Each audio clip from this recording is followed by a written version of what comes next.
So welcome again for our second seminar with Ellie Ragland. Thanks for spending your Thursday evening or Thursday morning, depending on where you are in the world, with us again. Tonight, the focus is Hysteria, the Logic of Paradox. That is the title of one of Ellie's forthcoming books. So we're in for a treat tonight. This is similar to our first session. It will be a conversation, but we really enjoyed the readings.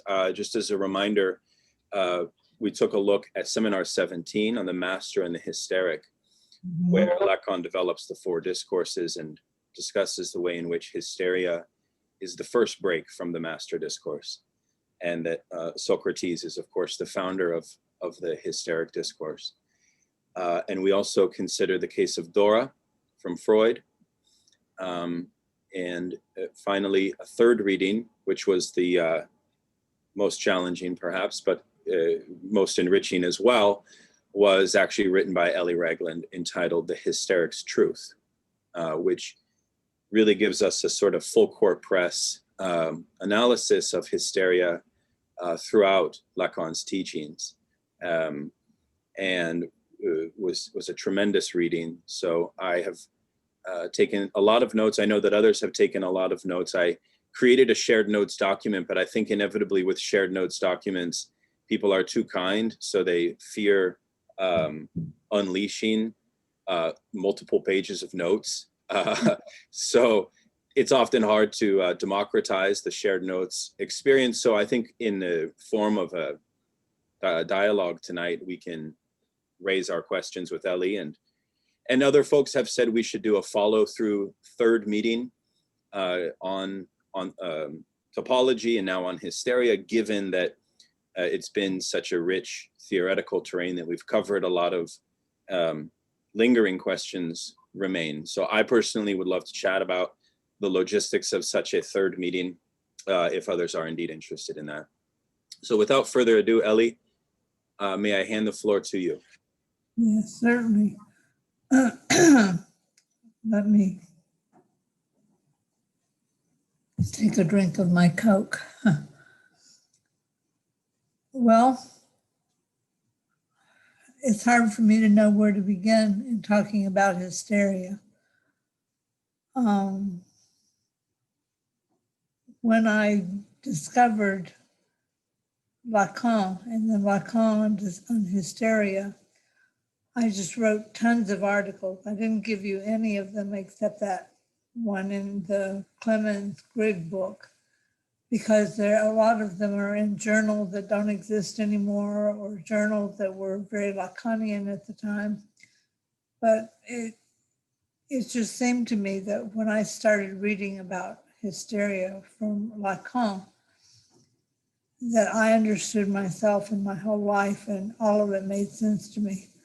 And so I've worked with hysteria from then on. In my book, I do a lot of historical work, because hysteria now, with the DSM system in this country, the DSM-5 doesn't even mention it, not even under, what's the word?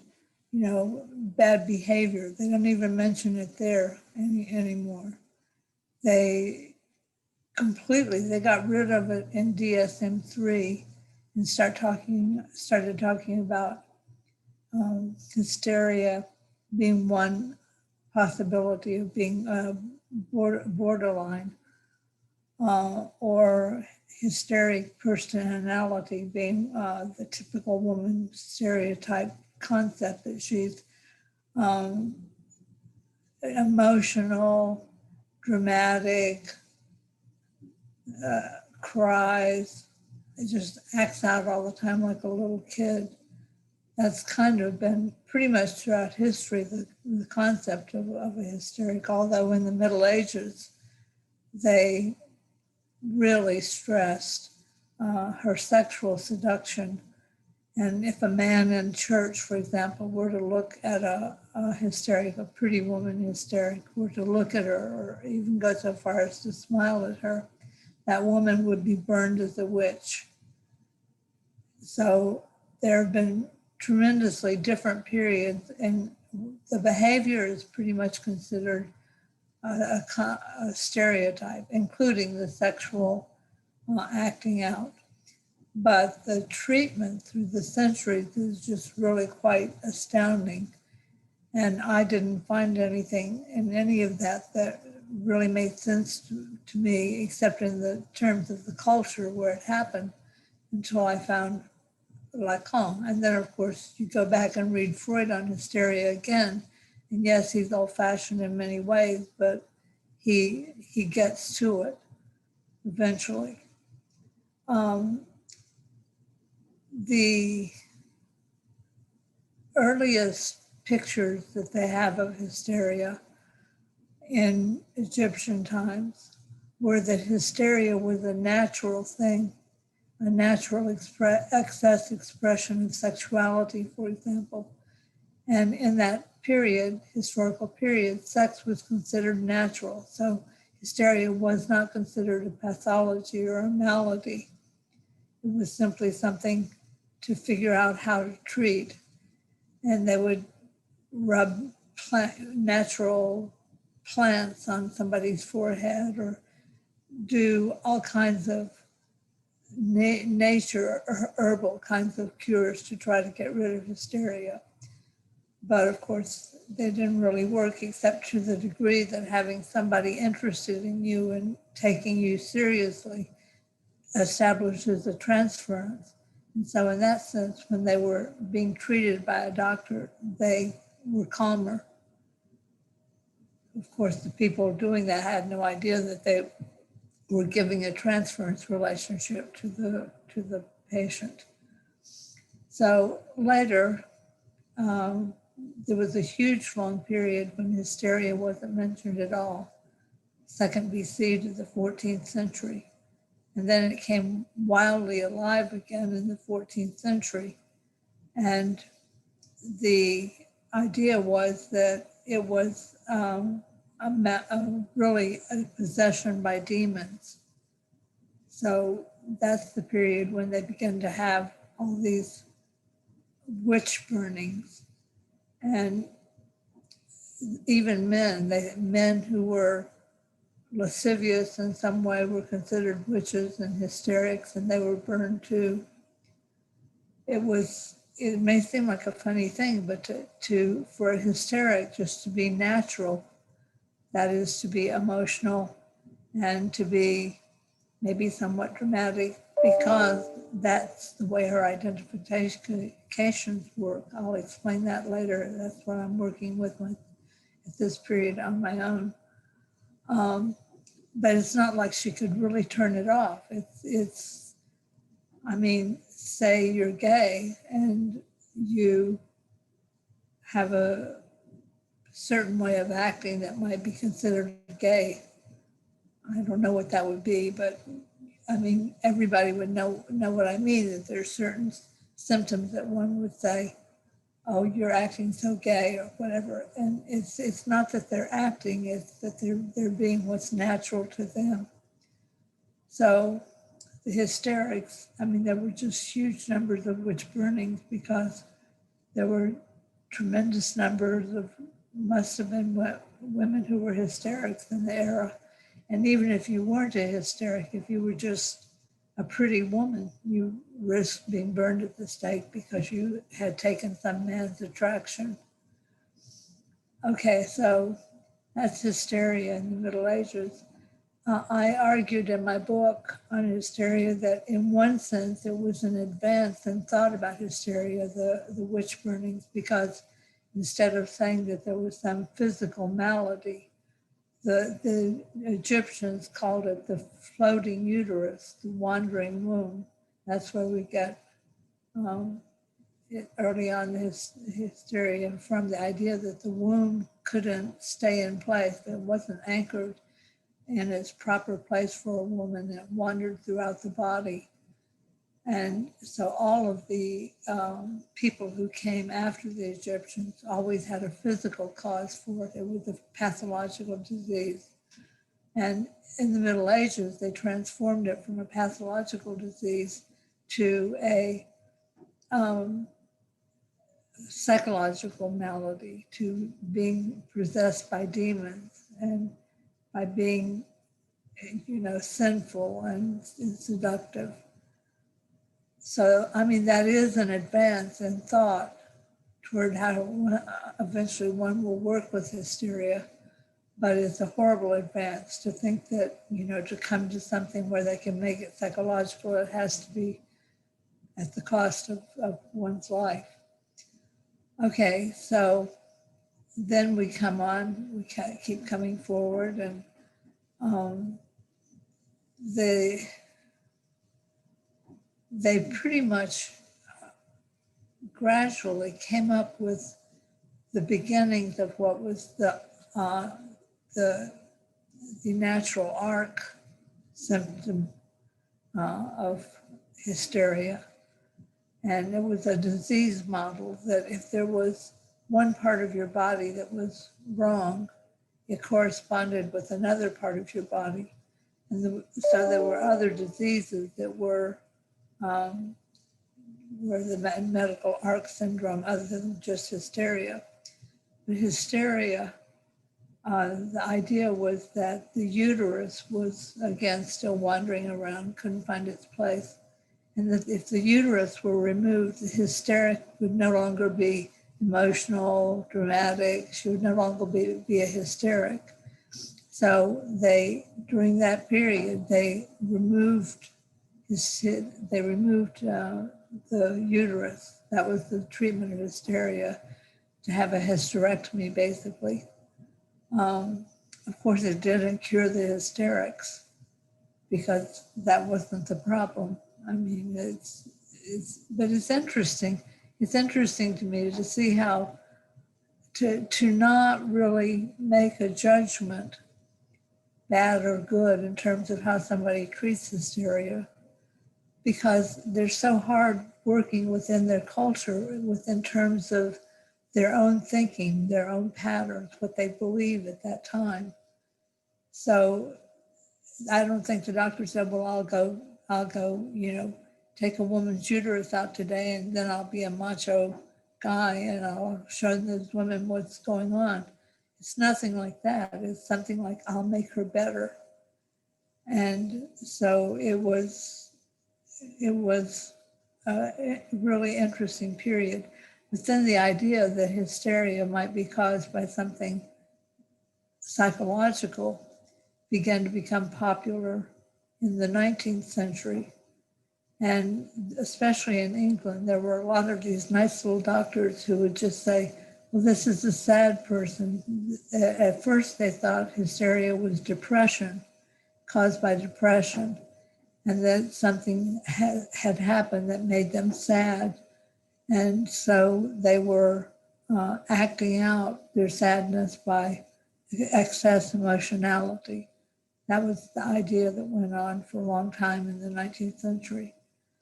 Then finally, of course, Lacan, Freud, and then Lacan, Miller, makes a point that, I mean, even Freud, even though he didn't really make this point, but he made the point that hysteria, well, for Freud, this is what's innovative for him, that hysteria is caused by female sexuality.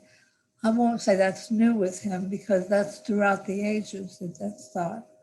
But he thinks that in a different way. He thinks that the parents somehow confuse the child sexually, and he has a cause for it.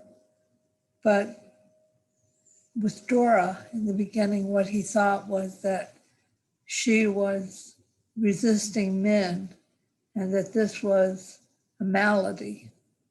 He calls it a little hysteria, un petit hystérie. And he says that the reason she slapped Herr K when he kissed her beside the lake was because she was turning against men, and that this was her illness, that she didn't want to have a man, and that really all her feelings for Herr K really were supposed to be for Freud. He thought she was in love with him and wouldn't admit it. She didn't have that many sessions with Freud, but he always was insisting to her that she was resisting her natural femininity.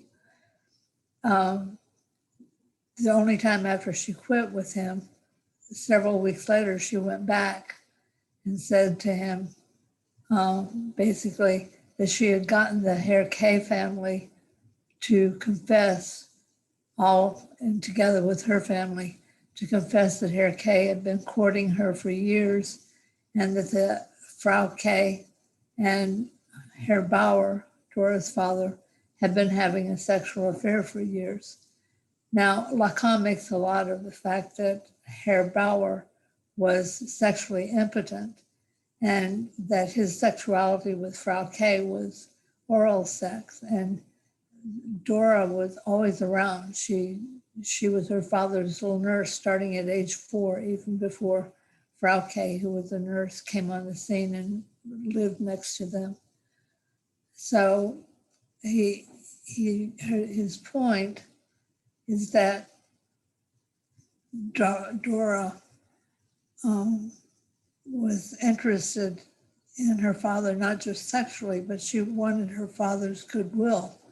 And she got her father's goodwill by babysitting the Herr K children, by spending time with Herr K, accepting his gifts, and by spending time with Frau K. Frau K would show her books, and there would be books with sexual pictures in it. It was that part of the Dora case that made several American feminists about 20 years ago, 25 years ago, take the point of view that Dora was a lesbian, and the idea that she was attracted to her father, and the reason she slapped Herr K was because she was a lesbian.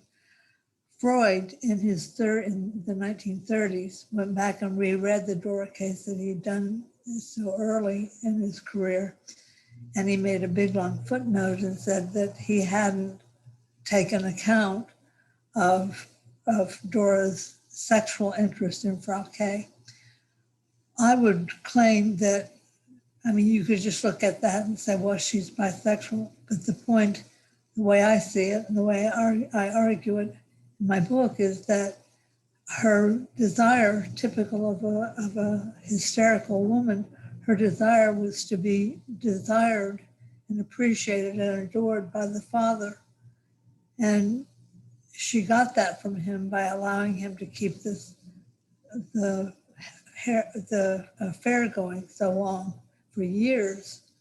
Finally, when she was 18, she broke down and she couldn't handle it anymore. And they were trying to fix her up with boys and get her boyfriends. And she attempted to commit suicide, not seriously, but she made attempts. And she wrote, a kind of suicide letter to the family. And that was when Herr Bauer took her to see Freud. And Freud says, yes, of course you love men. Of course you love me. That's the natural transference. That's the way it's supposed to be. That was before he had any idea of the complexity of the transference.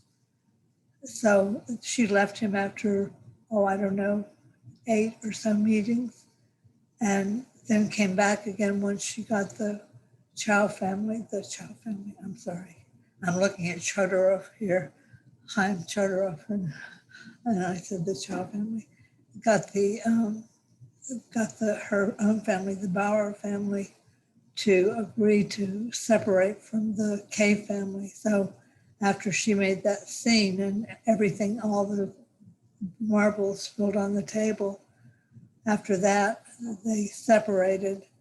And all we know about Dora, we know she was Ida Bauer, and that she moved to the United States and married a man, but that throughout the rest of her life, she had physical symptoms and physical problems and was constantly going to doctors all the time until she died. We know she had 2 sons. Juliet Mitchell thinks that the cause of Dora's hysteria was physical maladies, because there was a period when they were studying hysteria where they believed that physical maladies like genes or neurons or something like that were not working properly and were causing the hysteria. Julia Mitchell goes along with the idea that all her little sicknesses as a child, sore throat constantly, always having a cold or a headache, I mean, nothing serious ever, just a bunch of, you might even call them female maladies, because in an era when women aren't allowed a lot of things, at least they're allowed to be sick. So I don't think that her physical symptoms had anything to do with her hysteria. I think it might have had to do with her learning to act out, that if you dramatize something, you'll get attention. But that's different than making it a biological cause. Okay, so Freud, when he had a lot more experience as an analyst than he'd had when he first saw Dora, just added the complexity of her that he hadn't realized because of her relation with Frauke. Another thing about Dora, when she was about 18 and going through all these things, she went to a chapel nearby and went in the chapel and just stood for 2 hours in front of the Sistine Madonna, the picture, and just stared at it for about 2 hours. That's kind of saying, what am I? Am I a woman? Am I a chaste woman? What kind of woman am I? Because her relationship, her awareness of sexuality started very young, because she was very young when Frauke and her father got together. Two other things that are particularly interesting about Dora, about the Dora case, are the two big dreams she had, two major dreams she had. And she had one dream, first dream, where her house was burning down, and her father was saying, "Get out, get out." And she ran back in the burning house to get her mother's jewel box. Most people have said that in the dream she was getting what was precious and costly and what her mother loved, her mother's jewels. But Lacan does a twist on that and says that it was actually the box itself she was interested in, the container of precious things. And he talks about some of Frauke's gifts to her having been things that were in boxes. I don't know about that. I think that's just an idea. You can make of it what you want to. But the other dream, the dream she had at the end of her analysis, she dreamt that she had gotten a letter from her mother saying that her father was dead, would she please come home? So in the dream, she went to the edge of a forest and started to go home to where her parents lived. And she got lost in the forest and couldn't find her way out and was totally lost.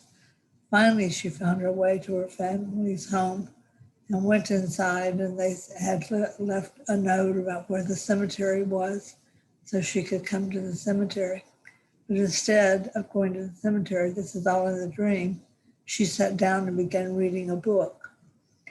And of course, the general interpretation of that is that instead of facing death head on, she wants to find out the answer to another problem, and that is, what is sex? So she gets this big book, which supposedly was also partly an encyclopedia. Okay, so those are the dreams of Dora, and they were vivid enough and colorful enough that the analysts have considered them when they talk about the Dora case. Okay, so going on from the Dora, Freud, his importance in his innovation there is to say that what's causing her sickness is her confusion about sexuality.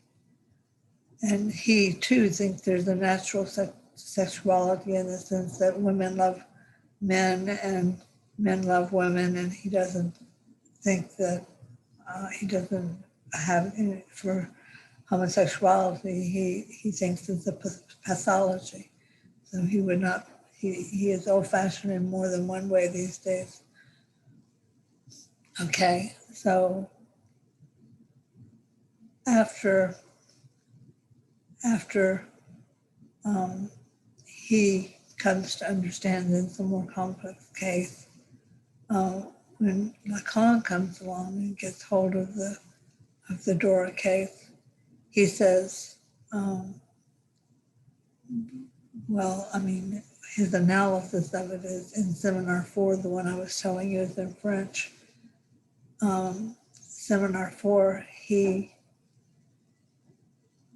talks about not just Dora, but he talks about the Dora case, but he also talks about the young homosexual woman case. He calls her the young homosexual woman. Eric Laurent said to me when I gave my paper on her, he said, why not just call her the young lesbian?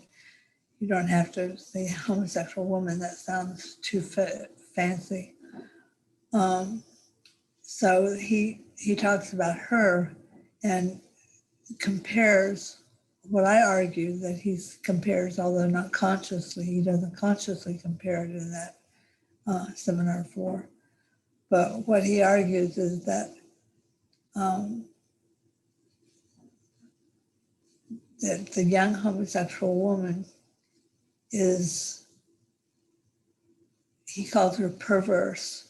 He calls her perverse. He calls hysteria a negative perversion, which I'll take up more later. But he calls the young homosexual woman perverse. He doesn't call her a hysteric. When I gave my paper originally to a group of psychoanalysts in France, they were horrified that I would suggest that the young homosexual woman was a hysteric, because they thought she was perverse and that was a negative connotation. I mean, there were some really old-fashioned people in that group. But what Freud was interested in was the fact that when she had a baby brother born, and she suddenly was not the apple of her father's eye, he had just simply adored his daughter. And then he had the little son, and he lost interest in the young lesbian. I don't remember her name. I don't know if I've ever known her name. I think she's just called the young homosexual woman, like he calls the beautiful butcher's wife, the beautiful butcher's wife. His point about her hysteria is that she wants her father's gaze. So what she does to get his attention again, she begins courting a courtesan, a prostitute in town. She goes every day and takes her walking, the young lady takes her walking through the woods, and then right under her father's study window. She goes by that every day, so he'll see her courting this young homosexual, this courtesan. And she was playing the role of being like a man, courting her, not wearing her feminine, pretty clothes. And her father finally became so angry that he stalked out of his study and gave her a horrible gaze, like, I'm going to kill you, like, you stop it. And she threw herself over a railroad bridge. His daughter did. My argument is that what she was interested in was not the courtesan. That was just a way to draw her father's attention to her, because she wanted all his attention, which is very typical of hysterics, female hysterics. There are male hysterics. We'll talk about that a little later. Or at least Lacan says there are. And of course, throughout history, Charcot especially, I'll talk about Charcot and Mesmer in a minute. Charcot especially thought everything had to do with behavior. So, if you acted in a certain way that was like a feminine hysteric would act, then you were also a hysteric. But anyway, she threw herself in the bridge. She didn't die. She didn't hurt herself. It wasn't a big bridge, but the point was made. I don't know what happened to her. I don't know that they followed up on her life. Oh yes, they did. She became the lady in Austria who invented what do you call it? Like when somebody's treating sick people, social service. She invented social service, social work. So it's an interesting thing to follow on with those patients and see what happens to them. Okay, so anyway, if I go back, I'm going back and forth in my mind now because I'm not reading from a text and I don't have a text here to read from. I did last week. I had marks all through the books, but you guys asked so many good questions that I didn't get to reading the books, which is fine. When Mesmer decided he could treat hysteria, Mesmer thought that liquid metal flowing through the veins was the cause of illness. And he thought if he could just get the metal out of the veins of these hysterics, that he could cure them. So he would do all these big shows and try to somehow, I don't know if he used magnets or what he did to try to get the metal out of their veins, the theory that there was metal in their veins. And in the beginning, he was very, very serious. He was a very serious doctor. But because with his theory of cause, he didn't reach anywhere with any cure with any of his patients. He just became a big clown show so that people would go and just laugh at all his efforts to cure people on mesmerism. But Charcot was interested in one thing that he did, which was to hypnotize his patients. And Charcot invited him to come and give a paper on hypnotism to his students. Charcot, interestingly enough, was the leading pupil on spinal cord troubles. And he won the right to pick any place he wanted to go. So he was the youngest doctor who ever went to Salpêtrière, because Salpêtrière was like the dumping down for all sick people. And they just put people mentally, physically ill, just dumped them all at Salpêtrière. And since he had the right to choose any hospital he wanted, he could have chosen the most prestigious, fancy hospital he wanted. But because he was so interested in curing psychosis or in curing really hysteria and curing diseases, he chose Salpêtrière because he thought, I'll get any patient I want. And then I can work with them and I can find out more than when I just go and get fancy patients who aren't really that sick, but just a little rich. So Charcot became very interested in hysteria through the idea that he could hypnotize them and then make them do what he wanted, even to curing some of their hysterical symptoms, at least right afterwards. I mean, they weren't gone for good, but, for a little while after the hypnotism. And he hypnotized men too and could get them also to manifest hysterical behavior. So for him, hysteria was, for example, one example of the kind of thing he treated. A woman had smacked her 4-year-old son on the face. And after she smacked him, her hand became like orange peel, became hard, and stiff. She couldn't move it. To me, that shows that she psychologically believed that she had caused some horrible injury to the only man in her life because her husband had recently died and her son was everything to her, and that she would smack him just really did her in. But I don't know if Charcot got her hand to relax and become normal with his sessions with her or not. I don't know. I know he was very taken by that case.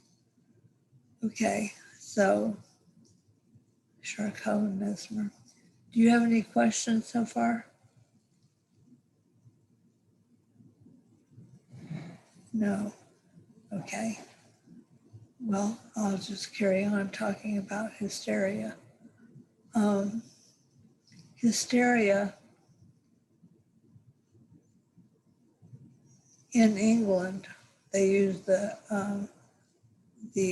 ARC, the medical ARC syndrome, to treat hysterics for a long time. Then they quit that. And I'm sure even in this country today, that there are some people who use electroshock treatments on hysterics, thinking they can shock them back into normal, non-dramatic behavior. I mean, I don't know that for sure, but I do know that they have returned to using electrical shock in the United States, some people. The thing that was so important in the treatment of hysteria in the United States after Freud and people believed that hysterics were suffering was the idea that this is a suffering person and that whatever the cause, whatever the cure, this person is suffering and needs to be helped. And I mean, they did think that all the time. It's not that they didn't think that throughout the centuries, but that would become the predominant view in this country was good. I would say the DSM, I'm kind of down on the DSM and the way it treats hysteria. I mean, I really admire the fact that they try to organize sicknesses and try to give different categories from which they can work with what they call disorders, where the order has gone away. But what they do with hysteria is just to make it a disgusting behavior. She goes to the doctor, she tries to seduce the doctor, she acts out like Marilyn Monroe. She is dramatic and she's vain, and very bad idea of the DSM-3 of the hysteric and her symptoms and behaviors. So the DSM-4 still characterizes hysteria with those symptoms, but tended to quite often diagnose her not as the hysteric, because she had become an adjective. You could have hysterical fits, hysterical faintings, hysterical moments of acting out, but they were pretty much classified after the DSM-4 as borderline patients. So that you have in borderline, you have psychosis, you have hysteria, you have a lot of the different diagnostic functions that people deal with in different countries. So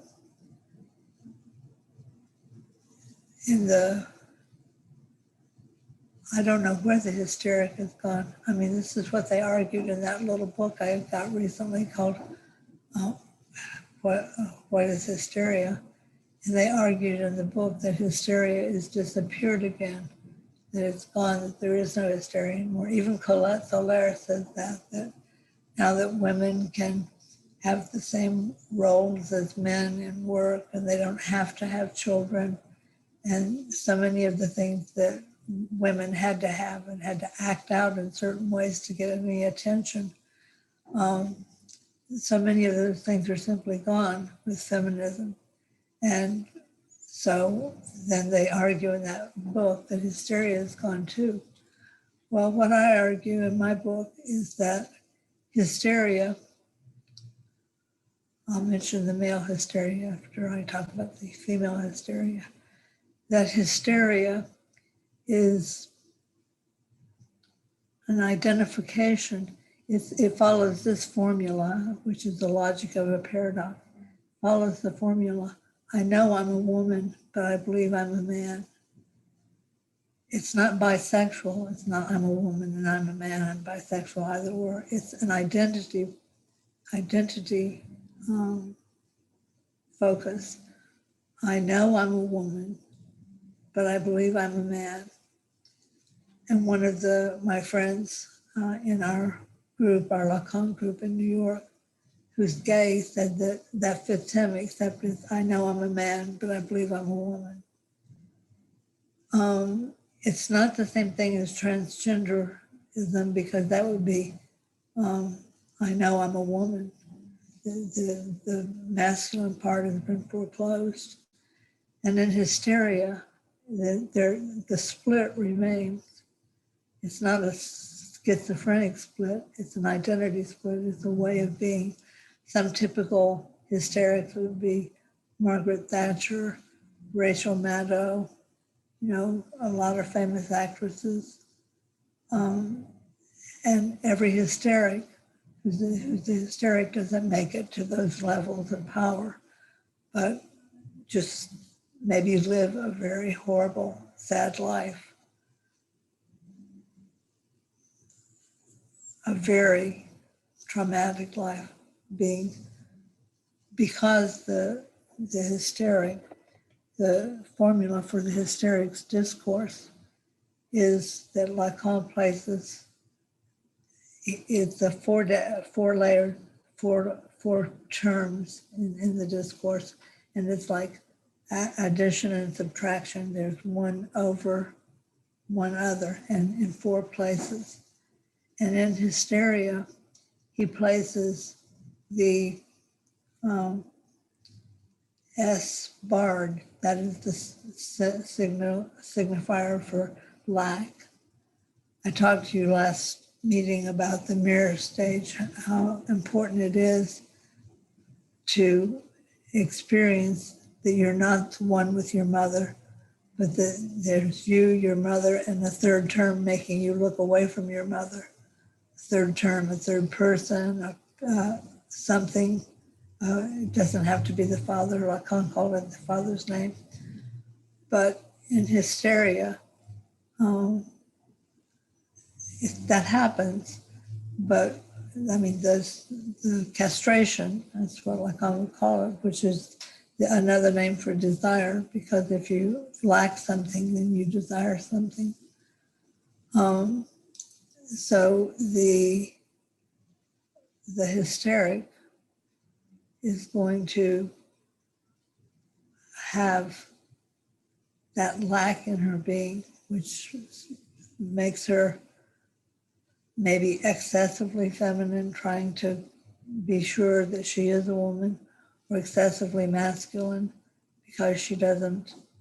I think you have a good case, a good study with Rachel Maddow, when she's not giving the news, she wears her very big old glasses, ugly glasses. She could get pretty glasses. She doesn't have to wear ugly glasses. She wears her big ugly glasses and kind of sloppy clothes. And she even said on television when she was at home with her partner, when she had COVID, she even said, I don't know what it means to put lipstick on or rouge or things like that. I don't know what it means to be pretty. They make me do it for the television, but here I'm just myself, so never mind how I look. That could be a typical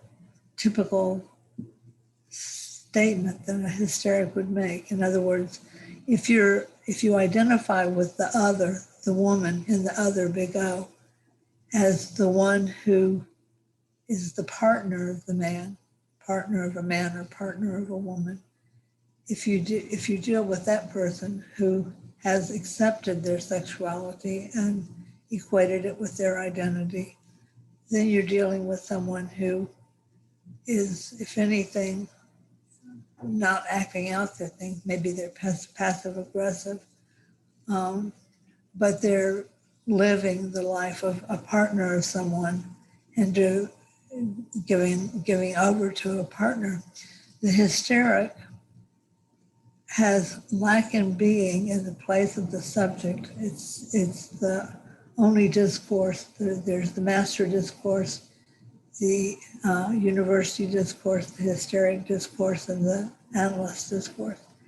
And Lacan admired the hysteric discourse yet because of the place where she's supposed to be as the subject. She has the Lacan being, and it's not repressed. It's on the top of the line, which means her lack. She acts out her lack in language because she's not repressed.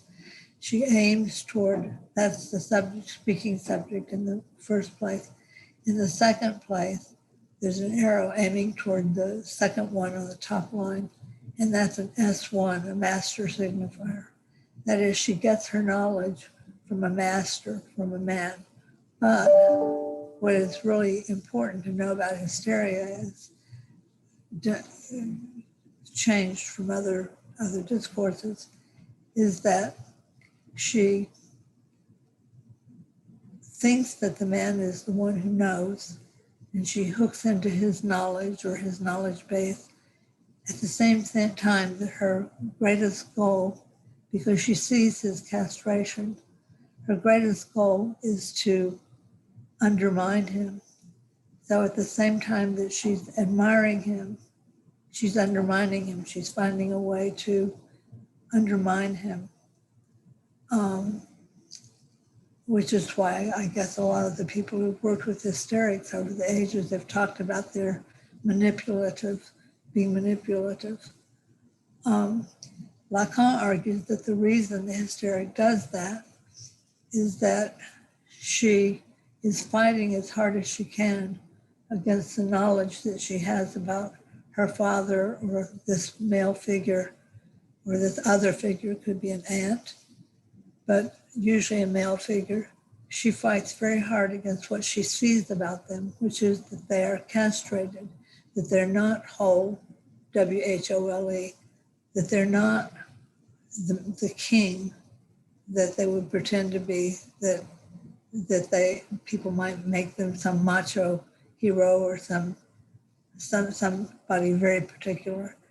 Well, we have the castration thing going on all the time with Trump right now. Somebody doesn't agree with him and reflect him literally. Trump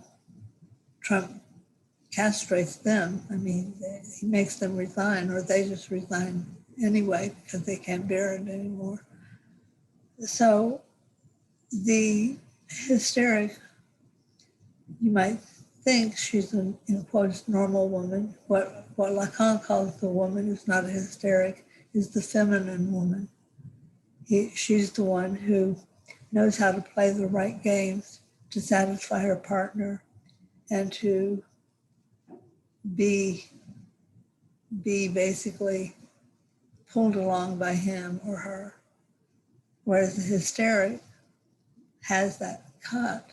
I mean, with her father, she knew that he was castrated, both in his having to reach to another woman to get his life sexual fulfillment, and that he was physically castrated too. She knew that about her father, but she didn't have the nerve to say anything to anybody until they started trying to make her go out with boys.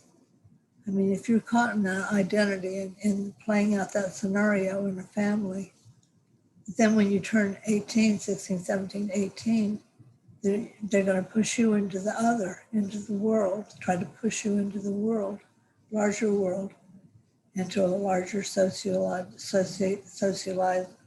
identification.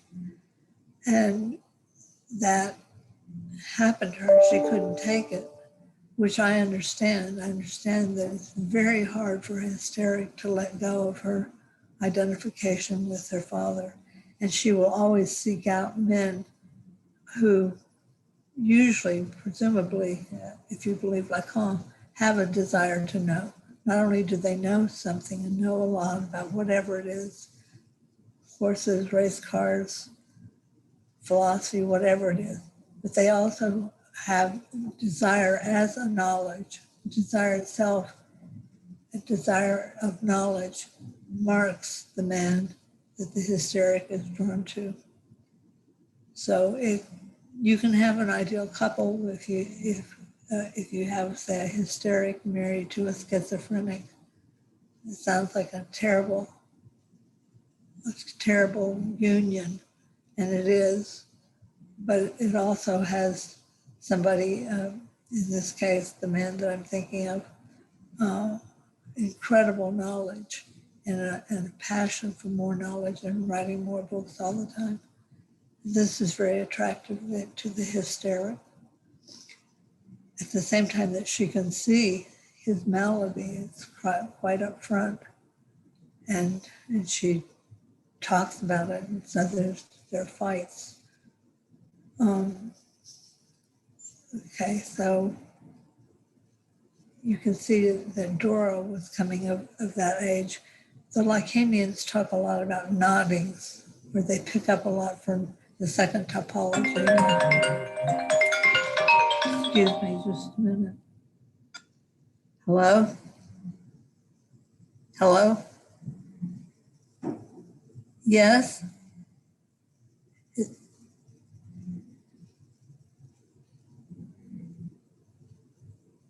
Oh, I didn't know that because I don't read, so. I forget where I was. Does anybody remember what I was talking about? Dora coming around to that age. Right, and nodding, and the fact that they do a lot with the logic of the knot in the Lacanian field. And everybody in that field now talks about adolescence as a period where the knot loosens for adolescence. The knot loosens because they're not entirely in the family, they're not entirely out of the family. They're not sure if they should take a drink or they shouldn't, or they're not, there's huge rebellious conflict with the family. I mean, not always, but it's a period of the knot of law coming becoming loose. So it makes sense that Dora would have her outbreak when she did.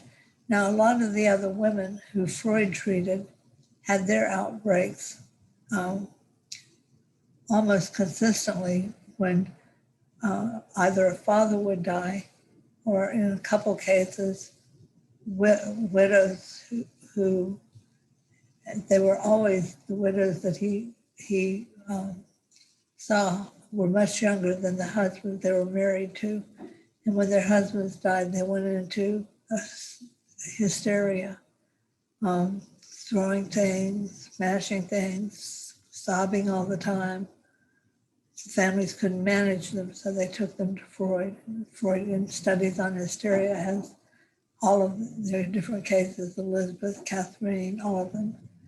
And the logic of the attachment to the father holds true in all of Freud's early cases, although he didn't pick up on that because he himself was a patriarch and lived in an era, a patriarchal era.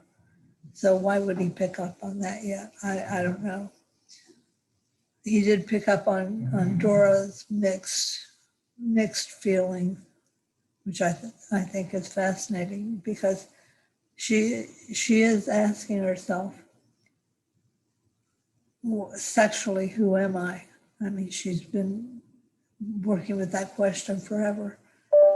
And it makes sense that she would stand in front of the Sistine Madonna and just stare at her for hours. Like, am I a quiet person like you?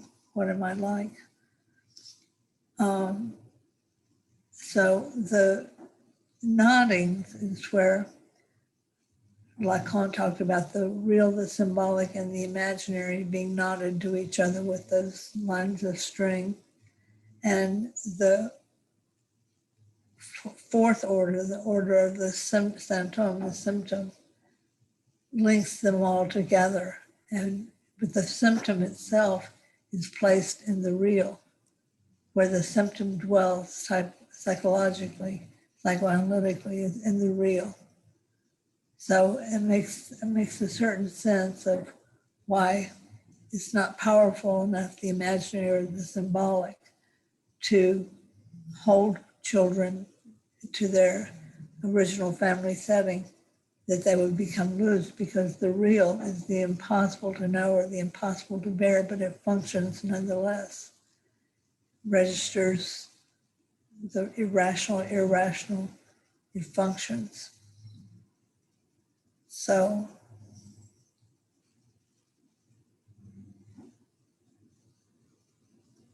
the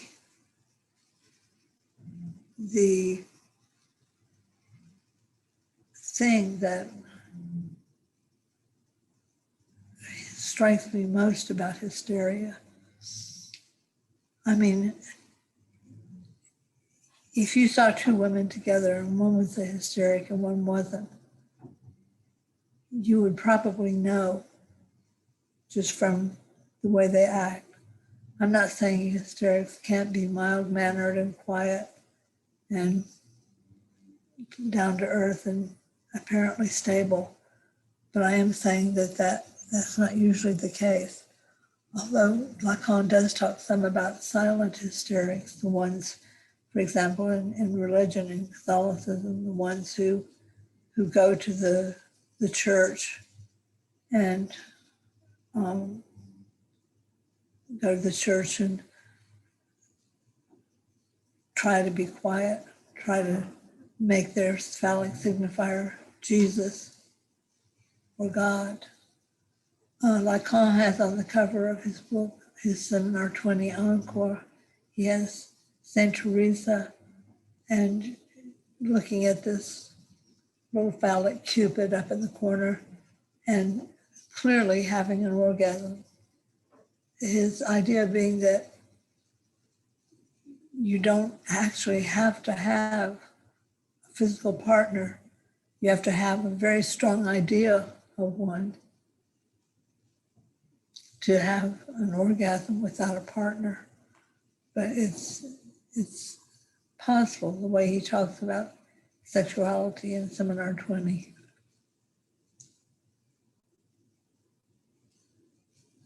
So hysteria.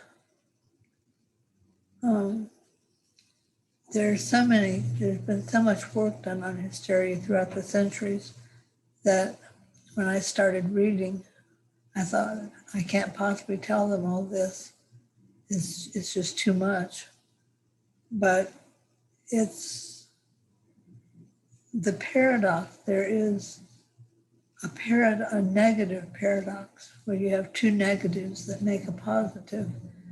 It's a logic of something, I forget the name now, but I use it in my book, I work with it in my book, that it's not just simply a matter of identification with the father and identification with the mother, as hysteria is, but it's not just simple, well, will I be mother today and father tomorrow? It's not a bilateral thing like that. It's really, I will be a man and I will be a woman, and I'm both, and it's an identity.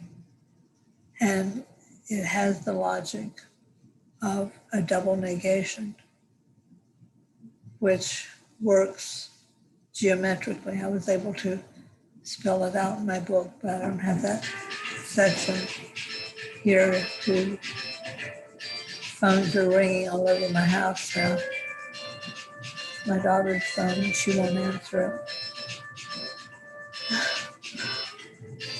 And by the time I go down to answer it, it'll have quit. So just enjoy a musical pause. Oh, she got it.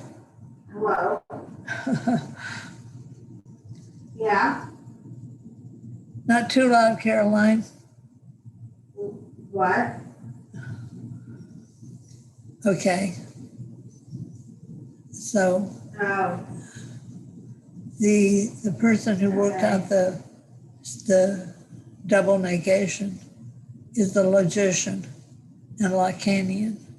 And he doesn't apply it to hysteria at all because for him, he's interested in logic. He's not interested in hysteria.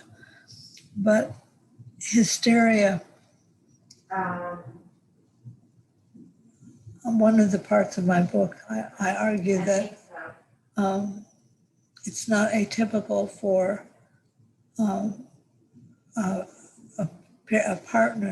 partners, women who are gay. It's not atypical for them to be too hysteric and to try to play out the masculine and the feminine, each one at different times or different ways. The ones that I know usually are pretty consistent. There's the feminine one and the masculine one. But I do know that sometimes they change from masculine to feminine as they get older and have to find a partner that would be young enough to be interested in them.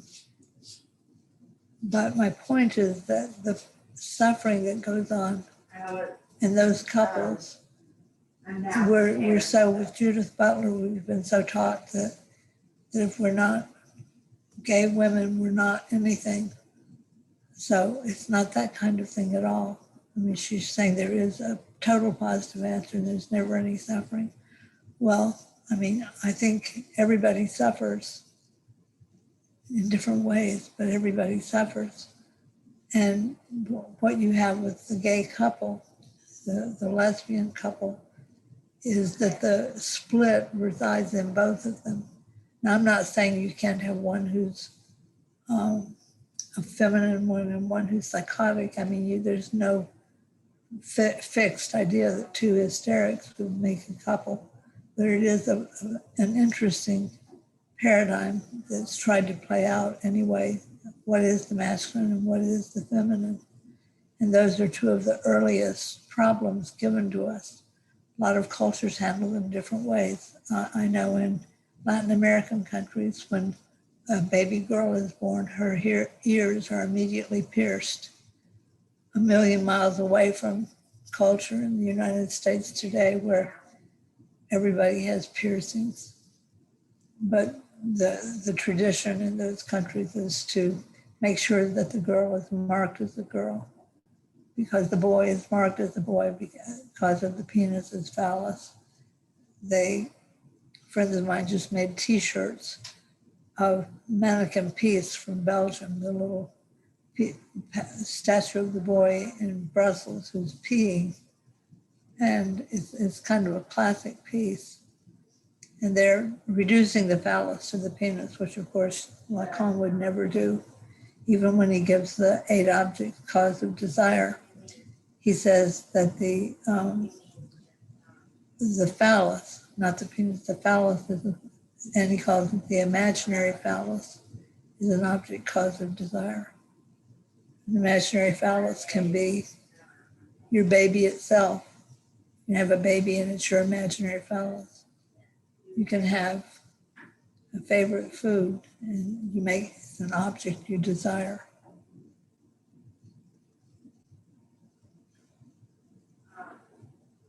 Okay. So I'll go on with where I was. My daughter's kind of disrupted me for a minute. We can also Okay. we can also open to questions if you'd like, Ellie. Yes, that's fine. It's a good time. Would you like to do questions, or would you have a final summary? No, my final summary would be my having finished reading the chapter I was writing today, which I didn't finish reading. Thank you for really a sort of tour de force of the logic of paradox behind Hysteria. I love the historical trajectory, and I would like to just say a few comments, and maybe a couple questions could emerge from there, and I invite others as well, given that we have about an hour.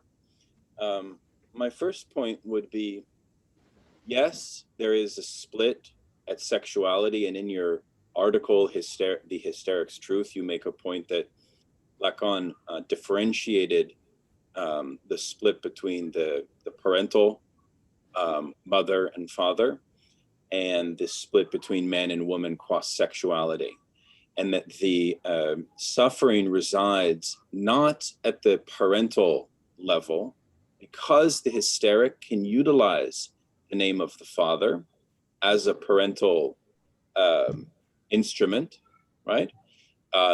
Precisely to incarnate the phallus, but the suffering resides at the sexual difference, right? Right.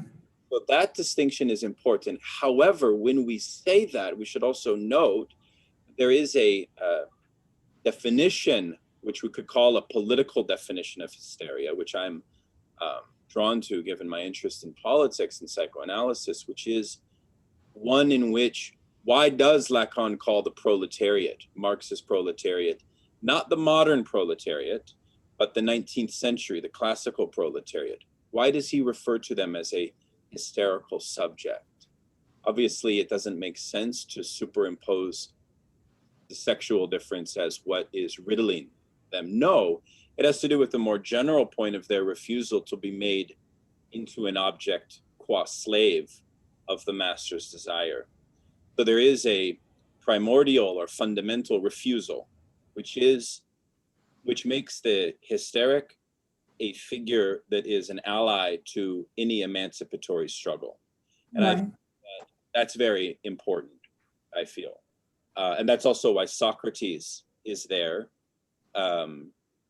disrupting the false mastery of the sophists. In some sense, his gesture is very much a hysteric one, yeah? And Lacan agrees. So I like this kind of, let's call it philosophical, political definition of hysteria, as opposed to the clinical sexual one.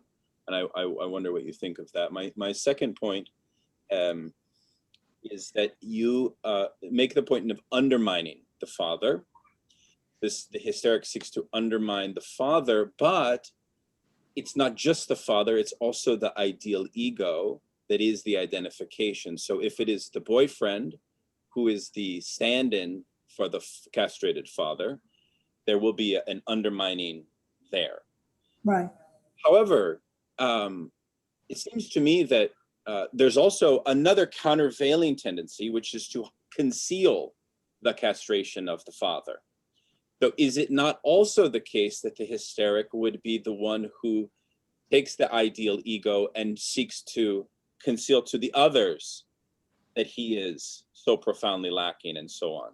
So it kind of goes both ways, it seems. You see, it's not always an acting out on the father. Sometimes it is a profound, let's say, protection of concealing, right? And in that sense, it's very dangerous in the sense that the hysteric could be deployed almost as a kind of weapon of a patriarchy, you see. And I think in some cases they could be perceived in such a way. And then my final point is simply that when we talk about objet A, one thing you didn't mention in your beautiful set of reflections that I would invite you to maybe reflect a little more on or talk about more, is where does the movement of objet A enter? Because there is a very fascinating point that Lacan makes around if the phallus is meant to be materialized through the acting out, the outcome of that acting out places the truth of the hysteric's truth in the position of objet A. And so I wanted you to maybe just talk a little bit more about that. Yes, those are all good questions. The first one I would say is calling the Marxists, the 19th century Marxists, hysteric would from Lacan be a compliment, saying that they are looking for truth. this is what the object A in the discourse structures, which is under the S barred, which is repressed, which is sustaining the S barred. It is truth. It's the place of truth. That's where he places it in the hysterics discourse. So what she's doing, yes, exactly. Exactly, the four discourses, there's the hysteric. So she's looking for truth, and she's looking for it at a master at the same time that he has the answer, and then she has the next question. He has the answer, and then she has the question. So that produces the knowledge that won't answer her as truth because it's an impotence to go from S2 to A. But it's the way that she can't help but look for truth. And so the talking about the bourgeois as the Marxist is representing truth is a way of saying it represents an ideal. But as you said, if your ideal, the ideal ego, and then the ideal you seek to realize in it, if that's split, then you're going to unmake what you find. You're going to dismantle it somewhat, so that the ideal ego and the ego ideal for the hysteric are a kind of paradox. They function as a kind of paradox, not just that I've realized my ideal father, I'm fine. I think of my sister-in-law who's had one goal in life, and that was to be married, and her second goal was to be married to a wealthy doctor. And she managed both goals, and she has made him happy his whole life. She has only one goal, that's to sustain that bond. That would never be with a hysteric. A hysteric, as much as she wants the master, cannot help but undermine the master. So I don't know where it is that Lacan talks about the Marxist as truth, but it would be a compliment. In seminar 17. Seminar 17. He said he was always happiest to analyze hysterics because they were closer to truth than any of the other structures, master or university. And so he was very fond of them. I mean, it is the paradox of the hysteric that you see throughout the ages, where people either worship or condemn them. I mean, both things are there in the hysteric's way of being. It's interesting also because if the name of the father is separate as a logic, as a function from man-woman qua sexual difference, why do we have to place so much onus on the father as a biological male when in fact the post-Fordist disruption of the nuclear family and the kind of hyper-neoliberalization of the family today seems to me that the name of the father could quite easily be also in possession of the mother. The mother could possess the name of the father, so therefore you could sort of have a hysteria structured around the mother. Would you accept such a kind of idea, or does that seem outlandish to you? Well, it doesn't seem outlandish, and particularly given that the structure of patriarchy and of woman and all of those things that we've known for centuries are gone, and at least in the United States of America and in most of Europe.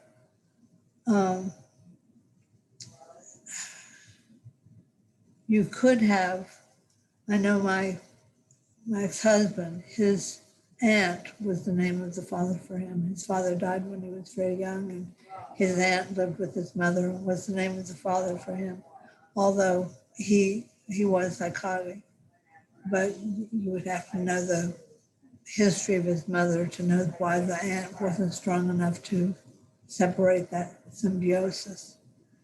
he called it name of the father because in that era you could call it name of the father, but now it's quite often they say paternal function, or I call it a function of difference, that in the beginning, the difference has to be interpreted.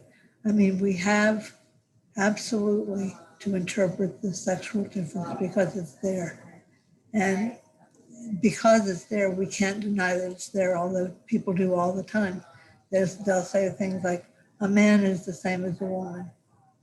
A man is the same as another man. I mean, or a man is the same as a woman is the same as a man. That just can't logically be true, since biologically, imaginarily, we are born as two different sexes, two different genders, and we have to interpret that. Now, Judy Butler interprets it by saying, oh, well, there are 6 genders. So she goes along with the man, man, woman, woman, woman, man, woman, man. She goes along with those 6 different possibilities, which her followers are quite, attracted by. They like that. That stays in the imaginary.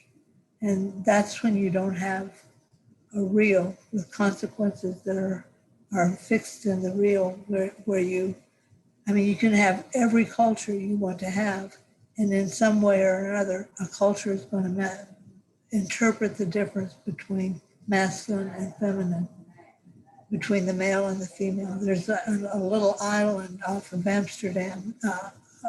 Amsterdam. You take a little ferry boat in an hour and you go there. And they've stayed with their same, for centuries, with their same ways. What they do with their children is they dress them identically the same until they're 3. And then when they're 3, there's a girl uniform and a boy uniform, and they have to dress differently from then on. They're not allowed. It's against the rule, against the law, to dress the same. You can't do it. I mean, people think, oh, well, that's just weird. Every culture has its ways of being. But then I think, well, what are they doing that for? They're trying to interpret the difference. I mean, we all know that there can be a stupid man and a brilliant woman, or there can be all kinds of possibilities among people. But what really interests me is that in order to cover over the hole that we were talking about last week, HOLE, you have to have an interpretation of who you are as a gender. You have to know. I mean, certainly there are people, Ernest Hemingway, his mother called him Ernestine, let his hair grow in long curls till he was 6 or 7. I don't know if she committed suicide, but I know he did. I mean, he was obviously attracted to the macho male as a way of working against his feminization by his mother. His mother also was a lesbian and wanted him to be a girl. So every time we look at, say, any creator's life, quite often we find weird stories, because brilliant genius doesn't come from just normal living. We have many questions coming, so I want to go in order for future. If you wish to ask a question, just put your name in the chat. Jennifer, would you like to ask your question? So this may be, I'm not sure how fruitful of a question this is going to be, but in 17, Lacan says that some men in analysis, by virtue of entering into analysis, pass through the hysteric discourse, and that's the law of the game. And in reading Dora and in ruminating on the end of analysis, as I've been doing of late, I'm just curious to know your thoughts about the role of the hysteric discourse in relation to the end of analysis, or even passing to the act, as you prefer. You'd like to know my opinion about passing to the act or the end of analysis, in what way? Insofar as the analysand passes through the hysteric discourse. Oh, that's it. I mean, Lacan says that the goal of the analyst is to hystericize the discourse. So even if you don't have a hysteric, you have to hystericize the discourse. That means you're pulling away layers of what you have in the other discourse theory, where you have academic knowledge being the major speaking truth in the university discourse, where you have the signifier one, the master signifier being the speaking being in the master discourse, and then you have the object A as the analyst position, analyst discourse.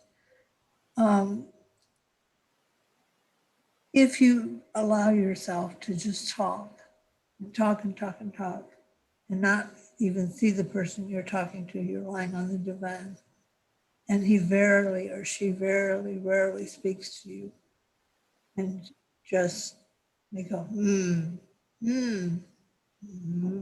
sounds like that when you say something, but doesn't give you, in quotes, interpretation, just makes you carry on talking. If you carry on talking, you become hystericized, because we all have our set limits and our set things that we say. And for somebody to make us keep going, and we're paying for the money, so we're not going to get up and leave, and we don't want empty spaces, so we keep talking, and that hystericizes the discourse. So once that happens, that's not the same as passing to the act. Passing to the act is like you get up in the middle of your session and run out, or you bang a vase of the analyst over and break it. Or I can remember one time when I passed to the act and ran out of the clinical room and was running down the hall. My analyst ran after me and took me by the arm and said, "Ne passez pas à l'acte, don't pass to the act." So I went on with my session, which was actually a fruitful session, because if you break that bond that you have with the analyst, where you talk and he or she lets you talk and only makes little interpretations, it's going to hystericize you.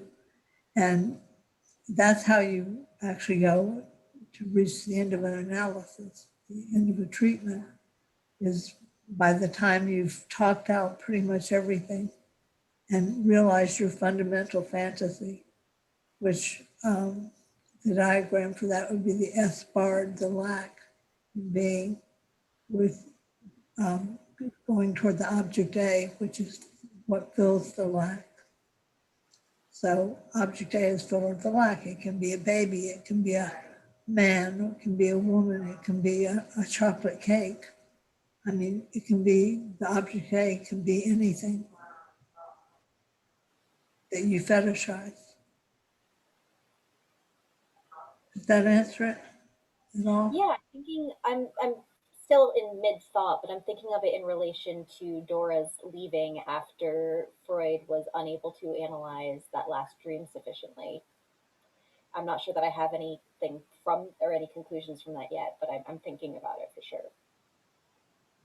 That Freud couldn't talk at the end? Is that what you're saying? No, that he explains when he's recounting that he was in contradistinction to her original or her first recounted dream, which he was able to interpret to his satisfaction, certainly. He indicates that he was unable to interpret the latter dream as effectively or as clearly or with clarity. And it occurs to me that she ended the analysis after that dream was recounted. Dora, you mean? Yes, I mean, he made a mistake with Dora. He messed up. I mean, he messed up his analysis of Dora. I mean, mad at her because she's not in love with him. I mean, to start with, I mean, he worked with the tools that he had at that time, and she was, I think, 1912 or 1913 was the date of the analysis. Right this minute, I'm not sure.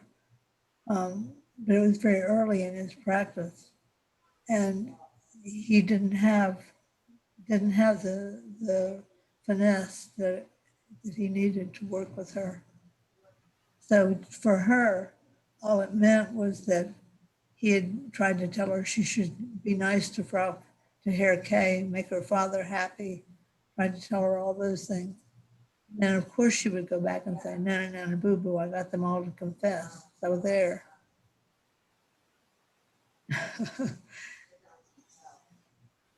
One sort of understands her position. Excellent. Let's move to Aaron's question. Yeah, I was wondering if Ellie wouldn't mind elaborating on the point you made about the hysteric sitting particularly close to the sexual non-rapport. I can think of one way this is so, namely kind of putting an special accent on the desire love disjunction. For instance, Colette Solaire really stresses the way in which the hysteric splits the object cause of desire between the function of lack and enjoyment. She wants to play the part of the phallus and exclude playing the part of the symptom. But yeah, so how does the hysteric sit particularly close to the sexual non-rapport in any other ways?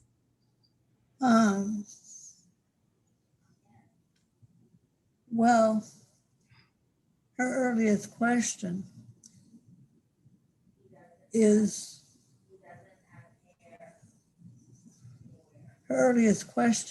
something about that, going back to what Daniel said, the difference between the mother and the father, and trying to figure out why they're different. I mean, as he said, the normal idea is that they're interpreted as mother and father, which doesn't account for the fact that they're man and woman. They also have that relationship. So the hysteric is trying to figure that out from very early on. What is the relationship between my mother and my father?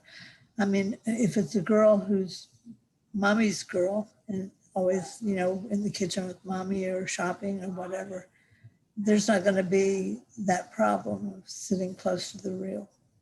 She's really much more in the imaginary and symbolic. Whereas I would say it's the hysteric who's sitting close to the real, that impossible to explain or understand, which makes the whole.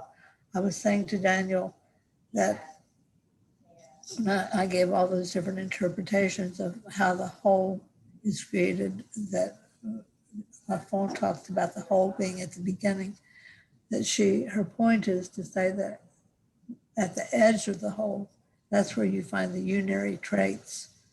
They hook into the edge of the whole, and they begin to give you a way to try to say, who am I? What is this that I am?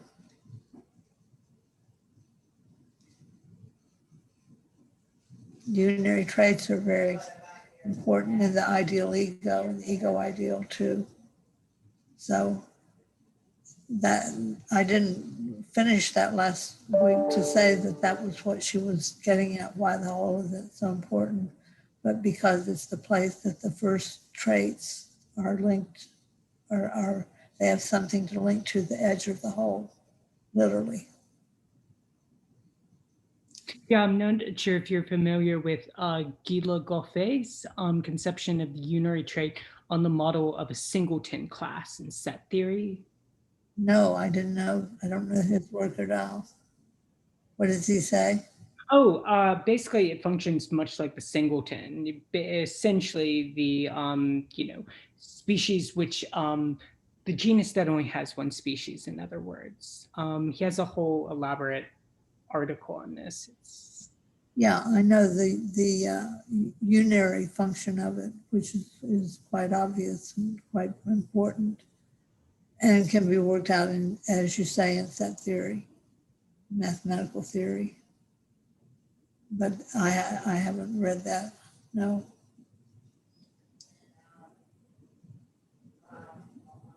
Okay, Baco, please.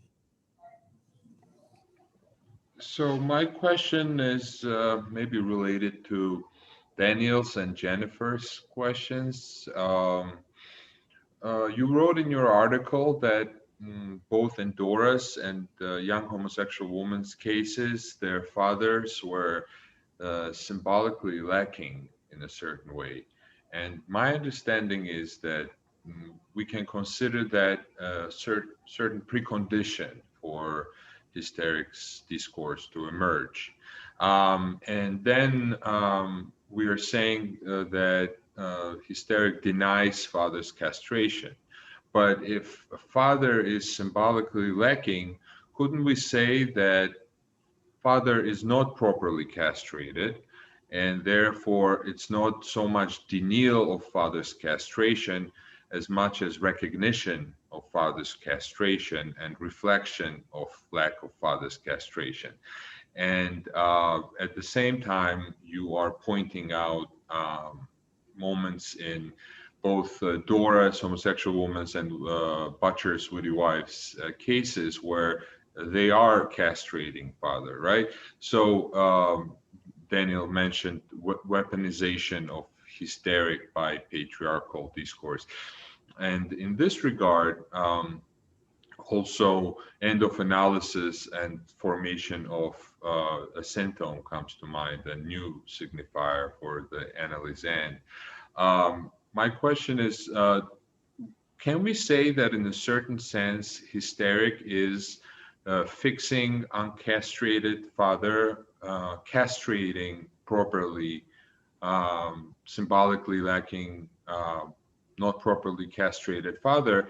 And couldn't we say that in this regard, hysteric is functioning as master signifier for the master signifier? So maybe in this time and age where we are having obvious lack in master signification, hysteric is coming in to bring in a new master, right? As Lacan says about students of 68, that you are demanding a new master and you will get it. So in this sense, hysteric is the new master signifier in terms of it reinstates proper castration the same way as in hysterization during analytic process, analyst achieves proper castration of analysand.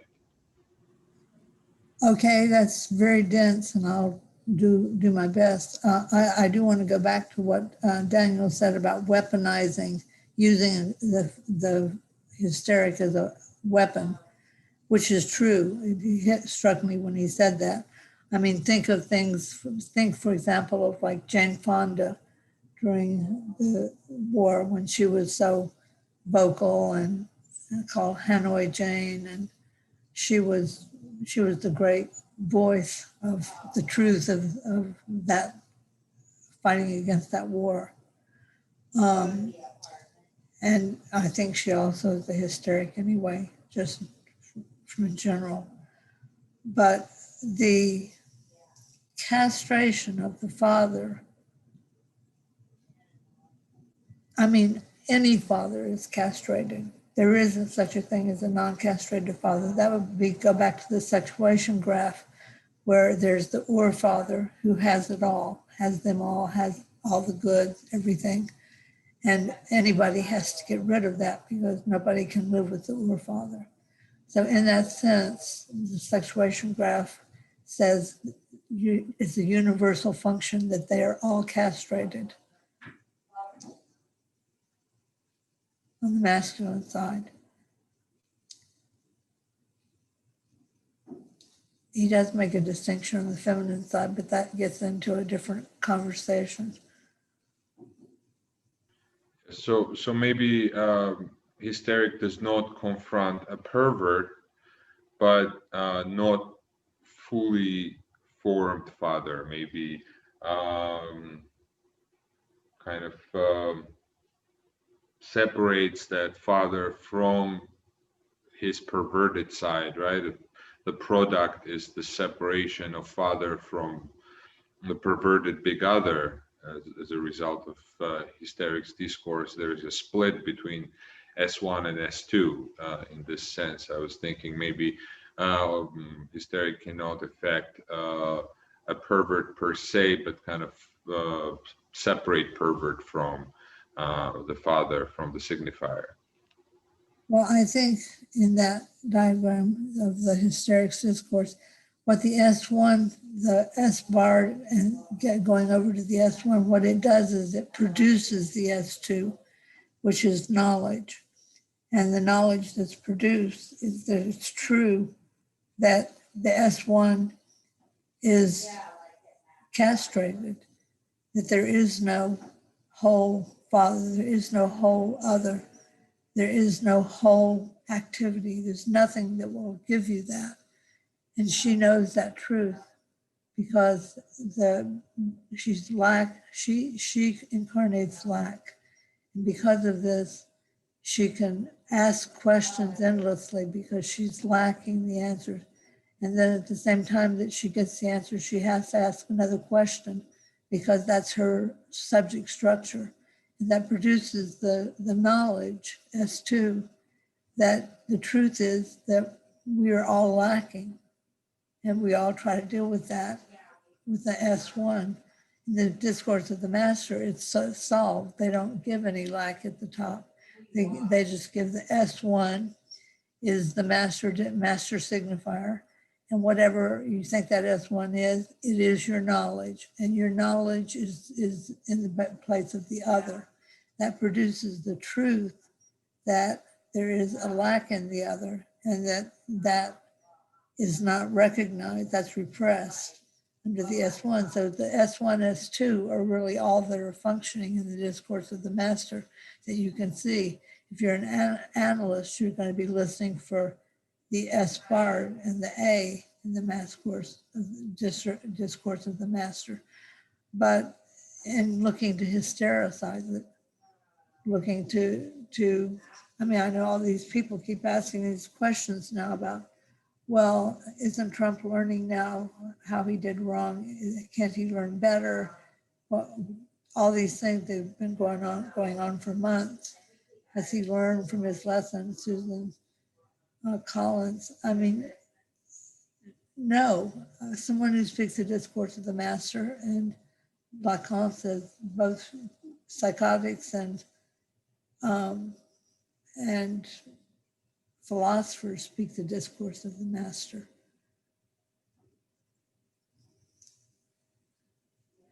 The object A is very interesting in that it is not a signifier. And just Jim, I'm on the computer having a Zoom session. I'll call you later. Bye-bye.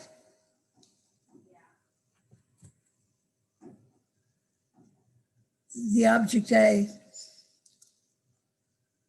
well, being that which fulfills the fantasy. I mean, it's interesting that in the four spheres, the three spheres linked by the symptom, that the object A is in the middle of those three spheres. And it interacts with all of them, but it's separate from them all too. So a signifier is not an object A. You can say, I want a glass of champagne. And the I want is your signifier, glass of champagne is your object. Your object A is to celebrate something.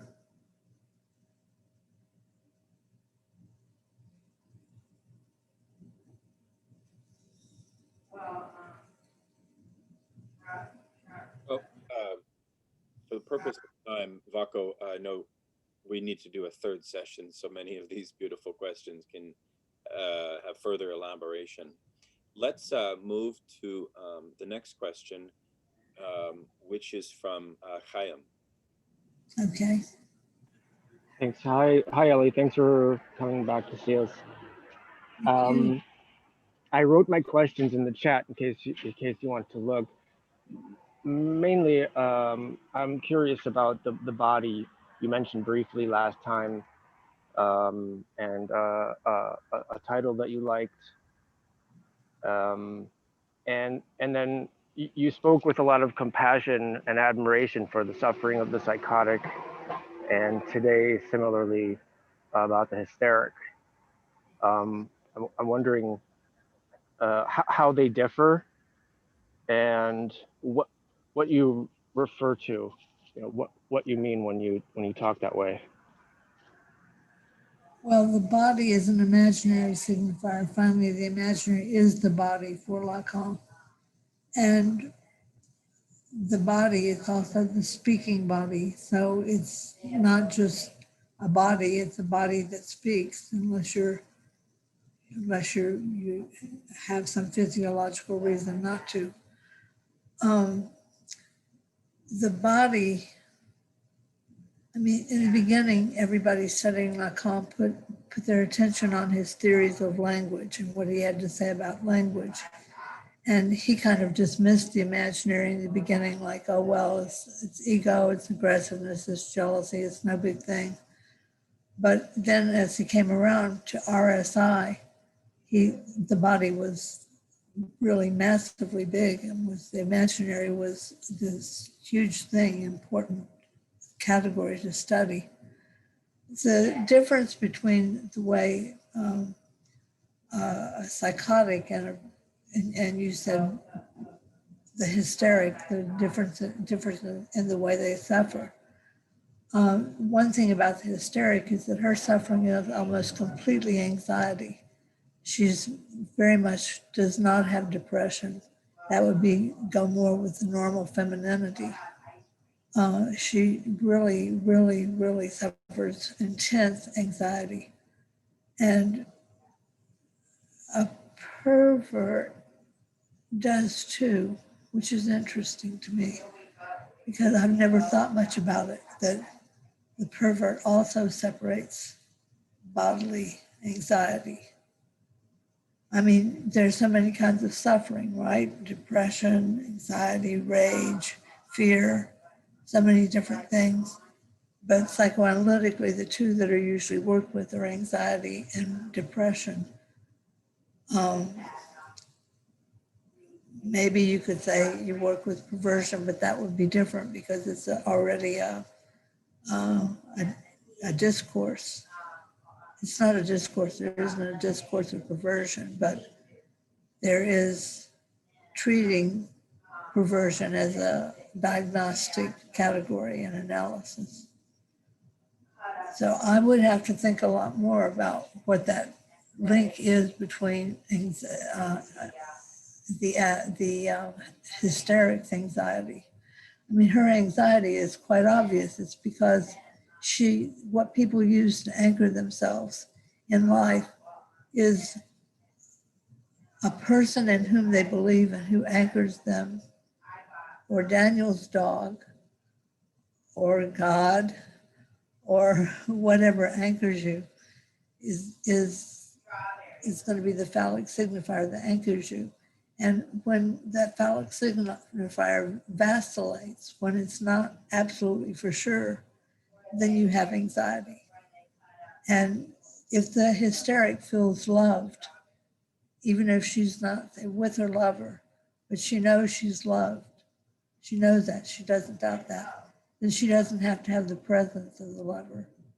She can be okay. And the pervert that I know that suffered the most from anxiety was when he considered marrying a woman. And he went into a horrendous state of anxiety. It was in his head, not in his stomach, as where the hysteric usually has hers, or panic in the chest. But it was literally his head. And he was drinking beers, knocking his head with beer bottles, trying to make the pain go away. And finally, the pain went away when he decided he couldn't handle being married to the woman he loved. And what about the psychotic and the male hysteric? I'm not sure if you spoke to that. No, I didn't say anything about the male hysteric. I was going to. Well, male hysteria I mean, Lacan says males can be hysteric. He says it, so it's not that I'm the first one saying males can be hysteric. The male hysteric, I would say, is often gay. The male hysteric is often gay because he's solving his gender problems around the issue of am I a woman, am I a man? That same split that happens in hysteria, only in reverse way. But I haven't answered the question to myself, what about the father? I don't know if you could link it up to the mother, because disavowal is the perverts diagnostic tool, disavowal of the sexual difference from the mother. So I would have to think a lot and write a lot before I could come to any conclusion as to how those two might be a hysteric.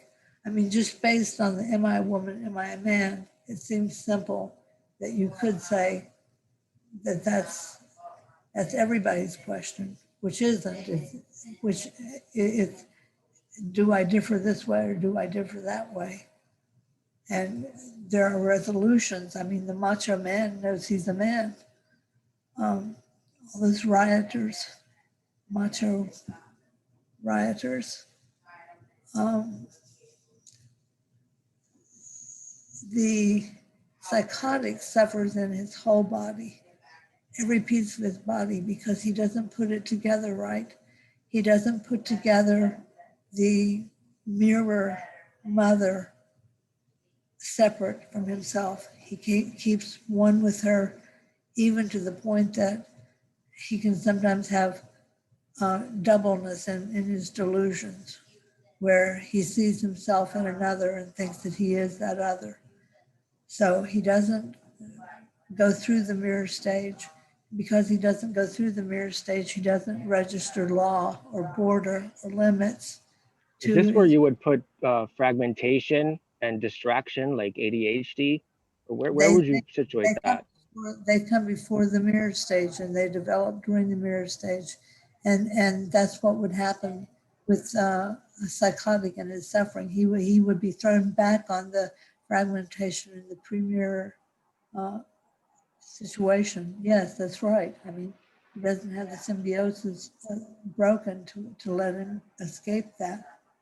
There's a wonderful book on that by Hervé Castagnier called Psychosis et le corps, Psychosis and the Body.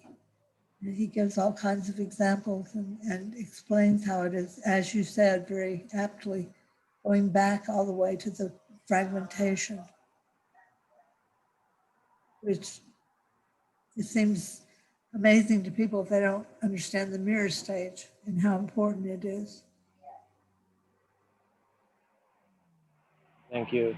What was the title that you said? A book came out on the body that you were interested in, and that there was so much more to say. It's in French. Ah.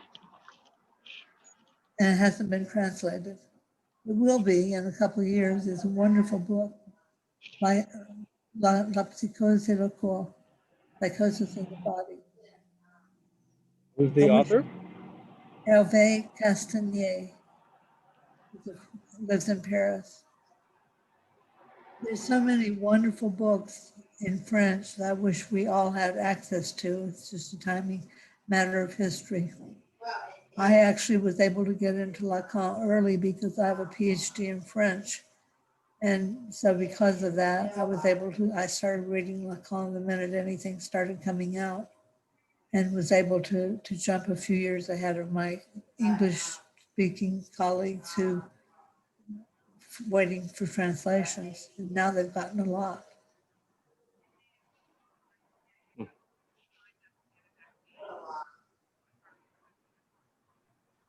Okay. Do you ever read his seminars in the original unedited manuscripts, or even just listen? No, that's I think how we just listen to them.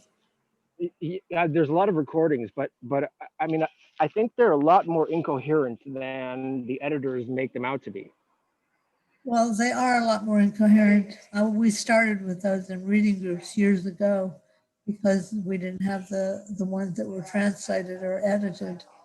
And then I went, when I lived in Ottawa, Canada, I went every weekend to Quebec, to Montreal, to hear the seminars given by psychiatrists who'd gone to Lacan seminars, and he would play them for us. And we would follow along with Miller's translation and see how accurate they were. It's a very political question among people who are Lacanian politics. I found them to be very accurate. Mhm. But Cormac Gallagher is not much of a translator. I appreciate his efforts. He made Lacan possible for lots of people who wouldn't have had any access to him if those Jesuits hadn't gotten together and translated one seminar a year. You call them the Jesuits? They were Jesuits, yeah. They are Jesuits. Hmm. I have one more question.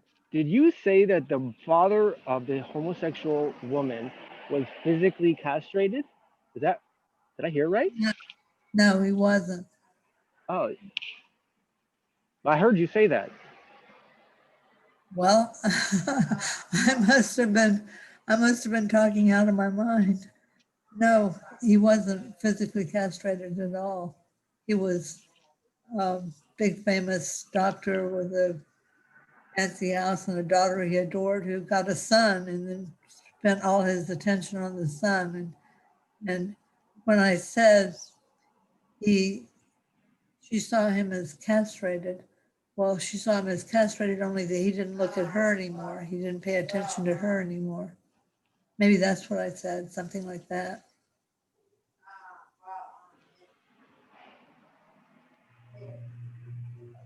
Okay. I think we have time for one more question. I want to turn it over to Vera.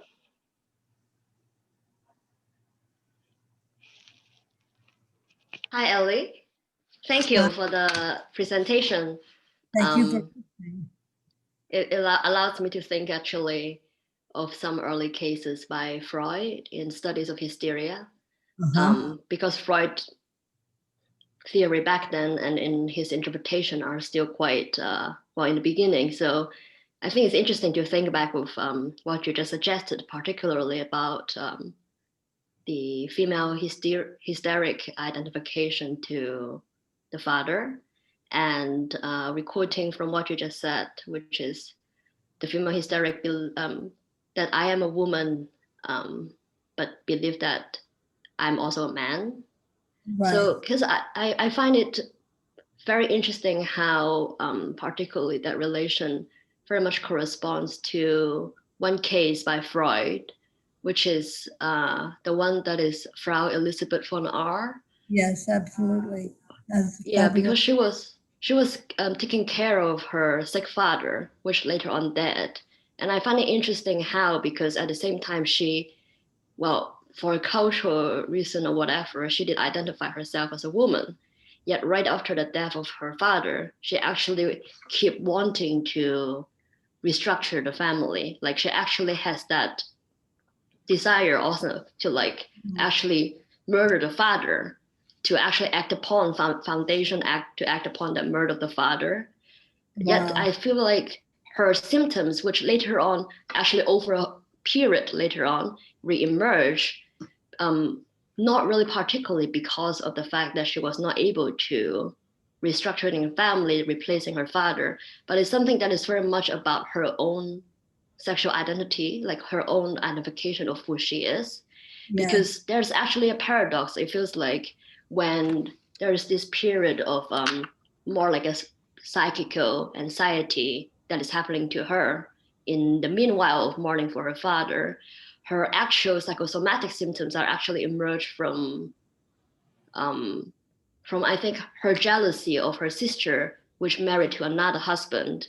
And actually in that way of relating, and it's like from Freud analysis with her, is also something that takes a whole time. It takes a lot of work to work out this work through this repression, which that tendency of actually wanting to basically fuck or marry her sister husband is paradoxically not preserving the family structure, which Right. is her castrated relation to her father, Right. but a self-destructive drive that Exactly. she's not really able to talk about it until very much later.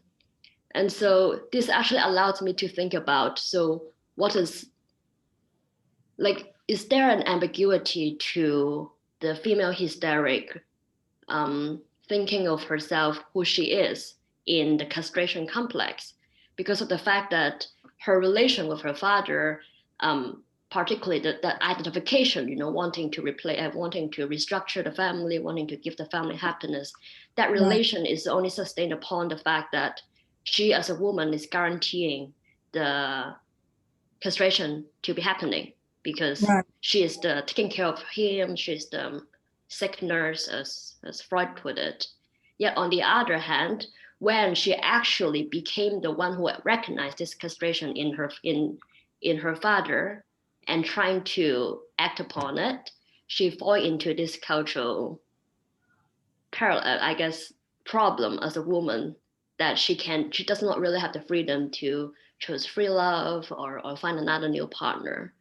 So I Right. wonder whether you would say that in this particular case, like different from what Freud said, which is suggesting that her symptoms of hysteria comes more from the fact that is a way that she is not able to relate to her father properly, and therefore is keep looking for object love in a way that she is repressing it, but it's more about her sexual identification of herself, which is very much related to what the father's knowledge represent, which is a family structure, unity, sexual relations, so on and so forth. Yes, that's a wonderful relating of one of Freud's clinical cases. I think, when you read those cases in light of what Lacan's done with hysteria, it's just really amazing. I mean, it's amazing what Freud did.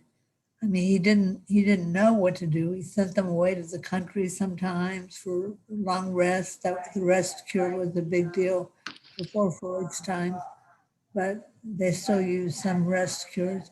But yes, she wanting to reconstruct the family is another way of trying not to let castration happen. I mean, it's kind of the burden that the hysteric bears on her back, is seeing castration where no one else wants to see it. I mean, she's an irritant because she sees these things and says them, and people are trying to do everything to cover over the real at any expense, and she can't do it. That's why I talk about the suffering of the hysteric, because she knows she's doing something socially inappropriate, but she doesn't know what, because she is who she is. Mm-hmm. And she'll just come up with things like, oh, well, I'm vivacious, or I'm talkative, or all the adjectives you can come up with, but not with a diagnosis, which I think is a very rich diagnosis, especially for women these days. I would think that there will be more hysterics rather than fewer. I mean, that sounds like a twist, because there are fewer fathers, but there's always going to be some third term to play the role of separation between the mother and the baby. I mean, somebody is going to be a brother, an uncle, a priest.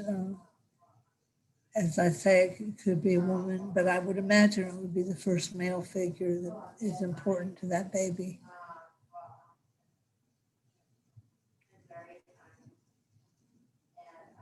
Thank you. Thank you.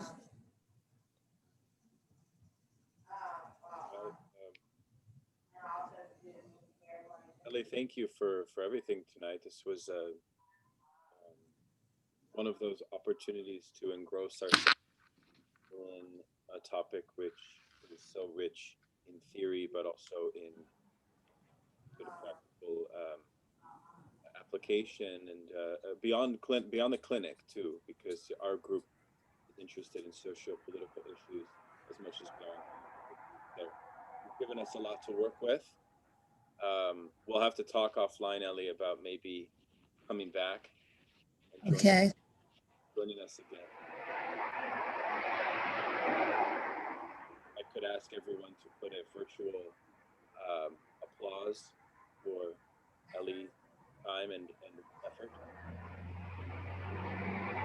Thank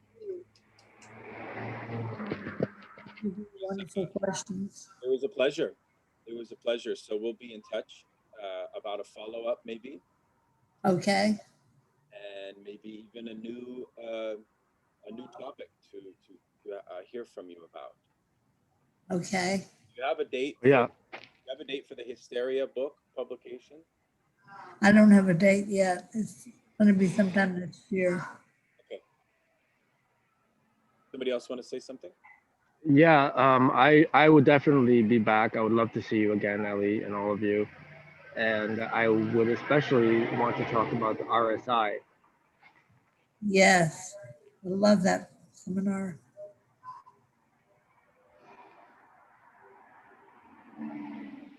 I would